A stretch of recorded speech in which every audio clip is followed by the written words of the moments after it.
Boa noite a todos. É uma alegria imensa estar novamente em nossa casa de oração e poder falar sobre a mensagem do Cristo. É uma pena que é em substituição ao nosso irmão Toninho, que bateu o carro, né, Chibi? Mas segunda-feira, vindo de uma palestra, bateu o carro e não teve condições. Está bem, não teve problema, né? Mas, embora seja uma perda material, que também não tinha seguro, nós sabemos que dói, né? Não deixa de doer. Nós estamos aqui e necessitamos dos bens materiais, ainda que temporariamente. Hoje nós vamos falar, primeiramente vamos fazer alguns comentários, a palestra, e depois vamos sortear este livro, que é uma dádiva, Paulo e Estevão. É um dos primeiros livros, é o primeiro livro da série de Emmanuel sobre o cristianismo primitivo. Vale a pena ler, vale a pena estudar. Aliás, este livro já faz parte de tudo que nós vamos comentar também. Este livro, ele se assemelha a uma cebola. Não são palavras minhas. Não tem como folheá-lo, não tem como ler suas páginas e não chorar. Ele se assemelha verdadeiramente a uma cebola. E à medida que nós vamos tirando as camadas superficiais, nós choramos ainda mais. À medida que compreendemos a mensagem que ele nos passa, as lágrimas brotam nos nossos olhos. Ele precisa ser estudado, ele precisa ser analisado, compreendido. Não apenas a trama que ocorre ao longo do romance, mas as camadas profundas, assemelhando-se novamente à cebola. Camadas profundas, ensinamentos valiosíssimos para o nosso dia a dia. Alguns pontos serão abordados ainda hoje deste livro. Bem, cartas vivas. Ao longo da palestra vocês compreenderão o próprio tema, cartas vivas. O mundo em que nós vivemos ainda se constitui em um mundo de provas e expiações, a caminho da regeneração, nesse terceiro milênio. Ou seja, nós reencarnamos em diferentes mundos até chegarmos à perfeição.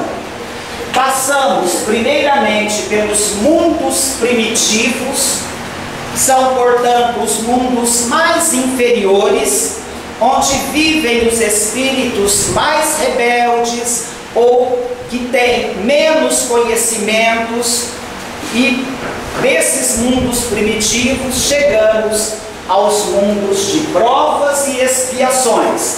Estamos, portanto, no segundo degrau dos mundos em evolução. Ainda temos 3 categorias a serem percorridas através de muitas reencarnações até chegarmos aos mundos divinos. Regeneração, mundos celestes e divinos. Portanto, em uma escala de mundos, de acordo com o nível de evolução dos espíritos, nós estamos na segunda categoria. E ainda existem 3: regeneração, celestes e divinos. Estamos engatinhando na escala evolutiva, estamos galgando os primeiros degraus nessa marcha ascensional, porque nós temos que chegar ao Pai, nós temos que ascender, nós temos que crescer espiritualmente. E é através dos empecilhos, das barreiras, das dificuldades, dos inúmeros tropeços que surgem pelos caminhos da vida, que na verdade se constitui num emaranhado, verdadeiramente uma teia de aranha, e numa teia nós temos diferentes caminhos. Através desses caminhos chegaremos ao mesmo fim, ao mesmo objetivo, porém existem aqueles que são mais curtos, existem os caminhos que apressam a nossa evolução. Quando já nas primeiras reencarnações fazemos a opção pelo bem, pelo caminho do amor, da caridade, da benevolência para com todos, perdão das ofensas, que é o verdadeiro sentido da palavra caridade, tal qual a entendia Jesus. Benevolência para com todos, indulgência para com as faltas alheias e perdão das ofensas. Portanto, colocar a mão no bolso quando se tem alguma moeda e oferecê-la ao que tem fome é uma caridade, porém muito maior e mais difícil que essa é a do perdão das ofensas. Quando somos agredidos, quando somos caluniados, quando somos perseguidos, perdoar, compreender, esquecer e seguir. Eis a caridade mais difícil de ser vivenciada. E é esta, acima de todas, que nós precisamos alcançar, conquistar. Então o homem tem que galgar os degraus dessa escala evolutiva, mas ainda sofre o assédio dos espíritos inferiores. Por quê? Se nós estamos em um planeta de provas e expiações, somos ainda imperfeitos. Qual é a sintonia que nós estabelecemos, na maioria das vezes, com os espíritos inferiores, com aqueles que nos perseguem, que querem as nossas quedas, que querem os prejuízos espirituais da marcha evolutiva. Então, eles nos perseguem, eles nos assediam, porque nós abrimos as portas, em razão de estarmos nesse mundo de provas e expiações. Isto não quer dizer que a gente não possa se desvencilhar dos inferiores. É uma tarefa árdua, é uma tarefa que requer muito empenho, muito esforço, trabalho constante no bem, porém é possível. Não conquistaremos, não seremos aqui na Terra plenamente felizes, mas podemos vivenciar a felicidade relativa, tal qual encontramos no Evangelho segundo o Espiritismo. Então, meus irmãos, nós estamos todos nesse mesmo mundo de provas e expiações. É verdade que cada um de nós, numa determinada faixa evolutiva, não estamos todos no mesmo patamar, no mesmo nível, exatamente igual. Cada ser humano é uma ilha de experiência, de conhecimento, de vivências dolorosas, de vivências felizes. Cada um traz em si a bagagem conquistada ao longo dos milênios. E essa bagagem é individual, é própria, não é transferível. Eu não posso passar ao outro na íntegra a experiência emocional que eu vivenciei. eu posso relatar através de um texto escrito, de um texto falado, através de um desenho, de um teatro, mas quem realmente sentiu é aquele que viveu. Viver é a experiência maior.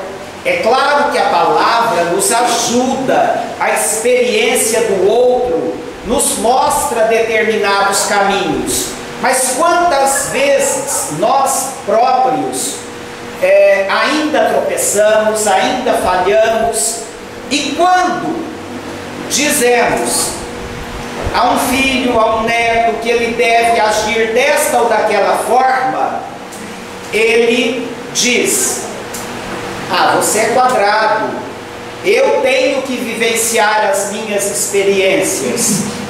Por um lado, é verdade, é preciso que cada um vivencie, não há como fugir disso. A experiência se adquire através da vivência. Porém, como nós já trilhamos um determinado caminho e muitas vezes tropeçamos lá no passado ou ainda na atualidade, nós precisamos entender que o jovem quer seguir o seu caminho, nós queremos orientá-lo. Se ele abraçar aquele caminho mais curto, talvez ele não sofra as consequências que nós já sofremos, mas a decisão é de cada um, porque temos o livre-arbítrio, que é a escolha do caminho a ser seguido. A escolha do caminho a ser seguido. Todos nós temos que escalar a montanha, cada qual tem uma montanha a ser escalada, a montanha da vida, para adquirir conhecimentos, experiências, vivências.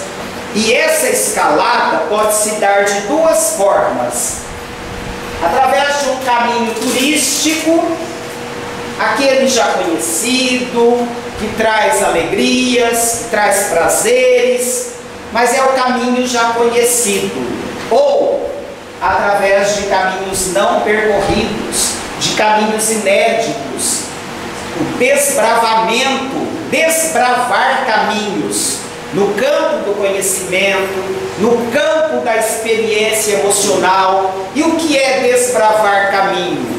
Descobrir a verdade, estudá-la profundamente.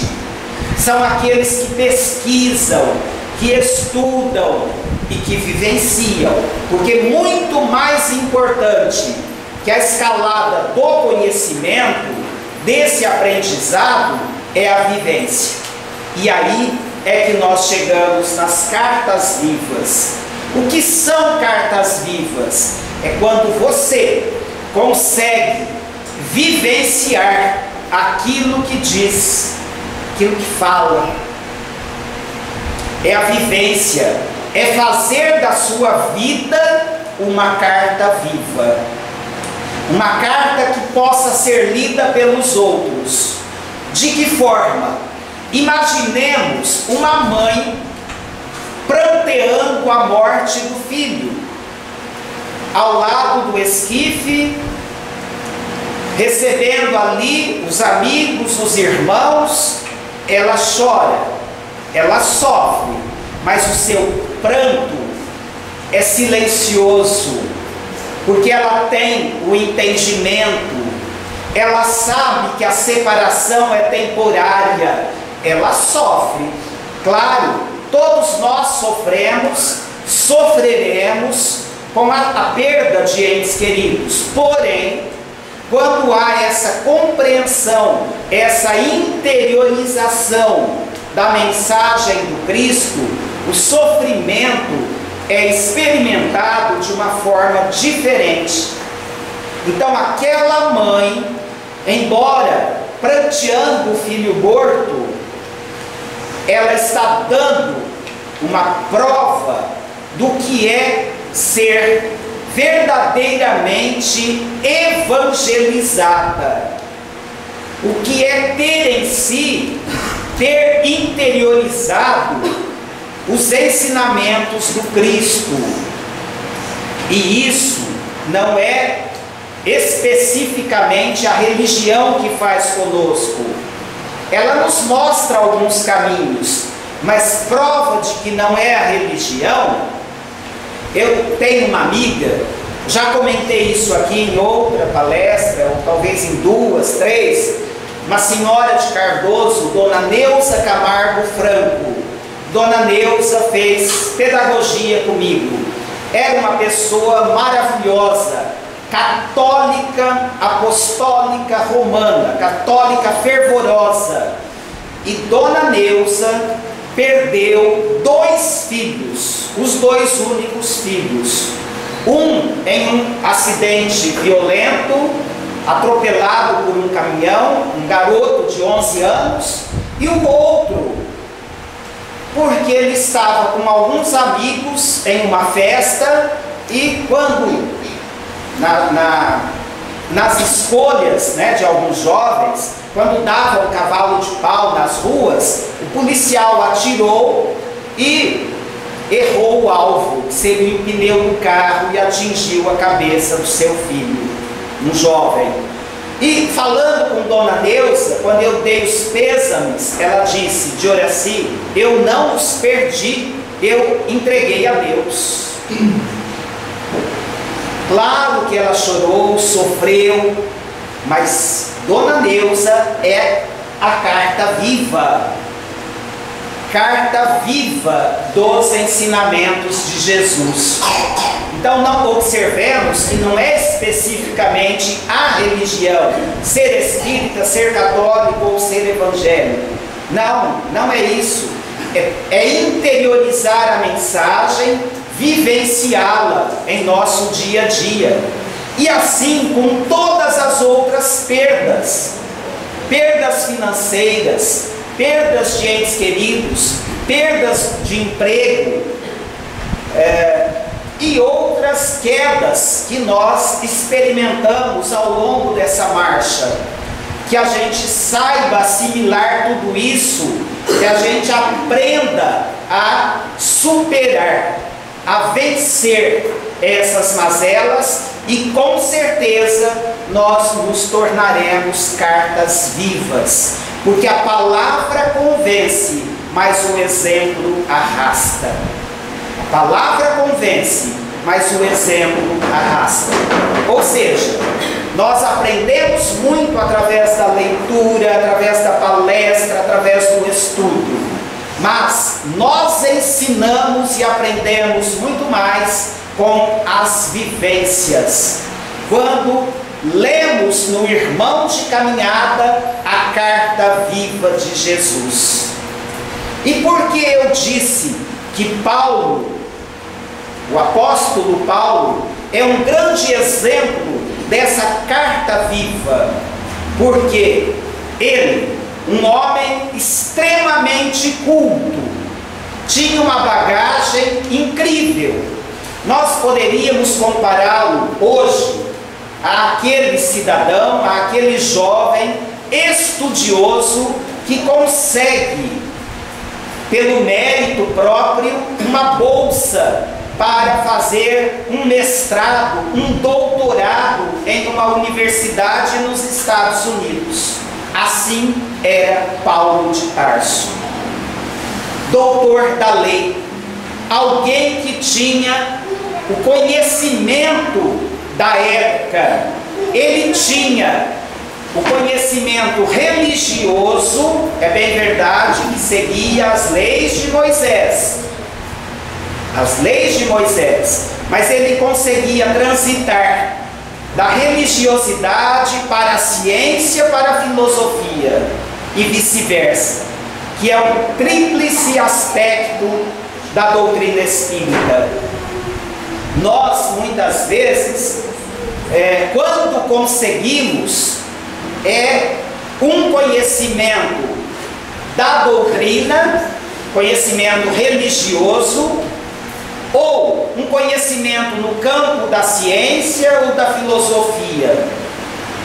Mas existem homens, existem espíritos que conseguem realizar esse trânsito de uma área do conhecimento para outra. E a doutrina espírita, ela nos traz esse tríplice aspecto: doutrina como ciência, filosofia e religião, porque ela nos religa a Deus.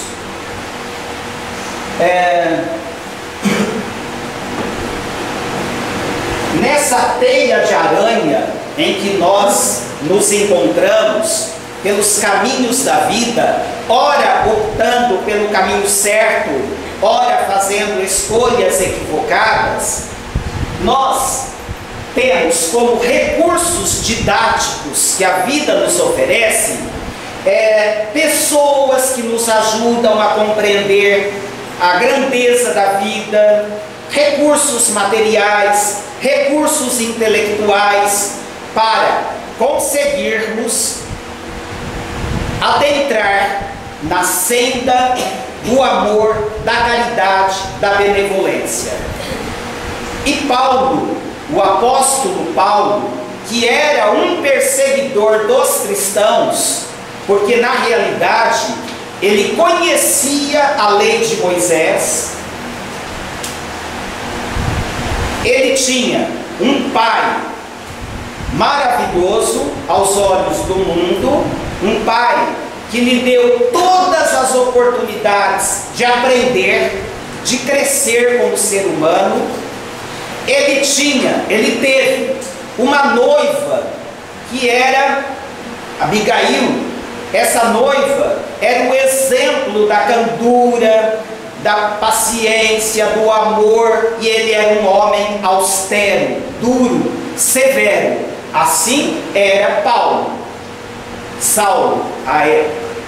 Assim era Saulo, um homem duro, um homem severo, porém um homem íntegro. Ele tinha os seus princípios, ele abraçou aqueles princípios e ele os seguia fervorosamente. Ele era duro, mas era a formação que ele tinha. Ele acreditava na necessidade daquela dureza, daquela firmeza de caráter.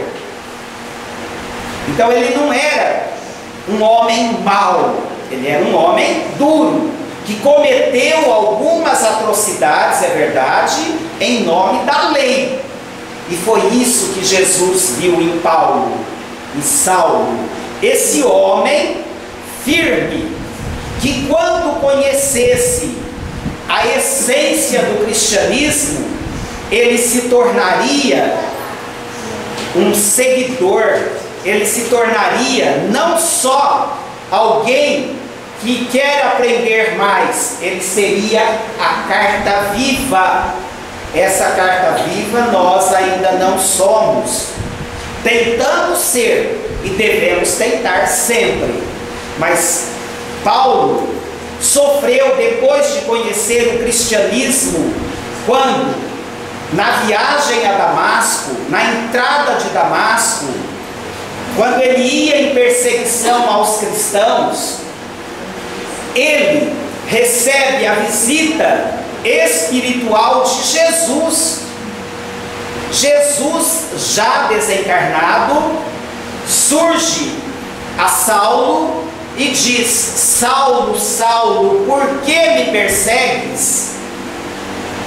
Dizem os estudiosos que Jesus teria dito, as palavras foram transformadas, né? Mas que Jesus teria dito a Saulo: por que você me dá tantos coices, comparando-o a um cavalo bravio, a um cavalo feroz, né?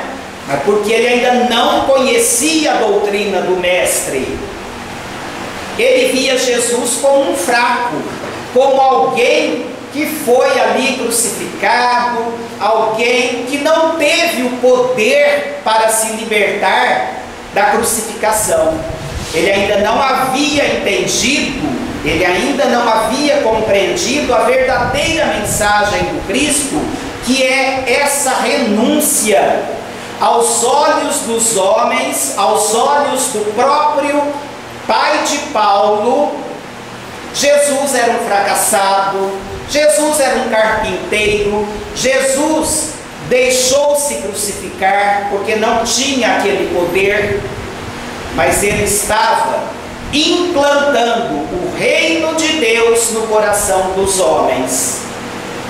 O objetivo de Jesus, e Paulo vai compreender isso, e a partir de então, tornar-se verdadeiramente cristão, como carta viva, sendo perseguido, sendo difamado, sendo espezinhado, ele que era um doutor da lei, que ocupava os lugares mais ilustres, ele vai tornar-se extremamente esquecido, abandonado, humilhado. E a pergunta que a gente se faz, nós, como espíritas, quando a gente ouve uma crítica ao espiritismo, nós ainda sentimos como se fosse uma crítica a nós mesmos. É o nosso orgulho. Assim somos nós. É o orgulho. Não é propriamente a doutrina, embora a gente fale que é.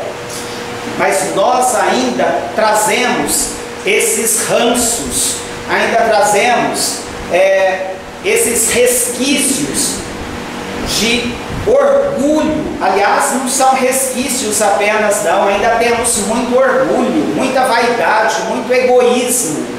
E nós já nos posicionamos como alguém que deve revidar. E fazemos isso. Então, o cuidado que nós precisamos ter. Se aquele irmão ainda hoje aponta a doutrina espírita como satânica, obra do demônio, oremos por todos esses irmãos, compreendamos, aceitemos, é a visão de cada um. Temos irmãos maravilhosos em todas as igrejas, em todas. Então não é o rótulo. Aprendamos a compreender as pessoas como elas são, na condição em que se encontram, e o mundo será muito melhor. A lei divina, ela está escrita na consciência humana, ela está escrita em nós mesmos. Então, muitas vezes nós queremos que as pessoas conheçam a lei divina, ou as leis que regem todo o universo, através daquilo que nós falamos, e nos esquecemos de demonstrarmos através das ações, através do comportamento no nosso dia a dia, o que verdadeiramente somos. Quando a gente diz a lei divina está escrita aqui, na realidade nós temos nos livros algum norte, mas é preciso caminhar, avançar. E esse avançar é através dessas cartas vivas, é através dessa vivência cristã. Se não podemos verdadeiramente agir como Cristo agiu, falta muito, porque nós ainda nos encontramos aqui, como foi dito, temos ainda 3 categorias de mundos até chegarmos à perfeição, mas que a gente consiga, com gestos pequenos, com palavras de carinho, ajudar aqueles que caminham conosco. Ajudar, fazer algo para que o caminhar do outro se torne mais suave também. não nos esquecendo nunca que as palavras podem até convencer, mas os exemplos arrastam. E o que significa isso? Que o conhecimento que a doutrina espírita nos proporciona ajuda muito, mas se lá fora, nós somos pessoas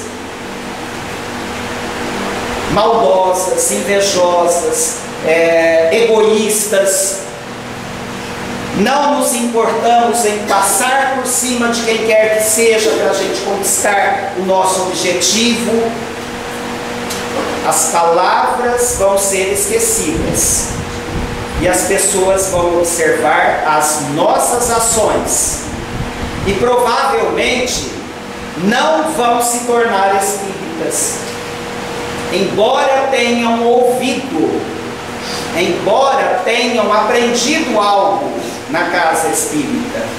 Mas como? Se você não faz absolutamente nada do que diz, absolutamente nada, então não tem valor. Porque se não tem valor para nós que estamos à frente da doutrina, estudando, né, procurando vivenciá-la, vai ter valor para quem ainda não a conhece? Então, a importância da carta viva. E Paulo fala nas cartas, né?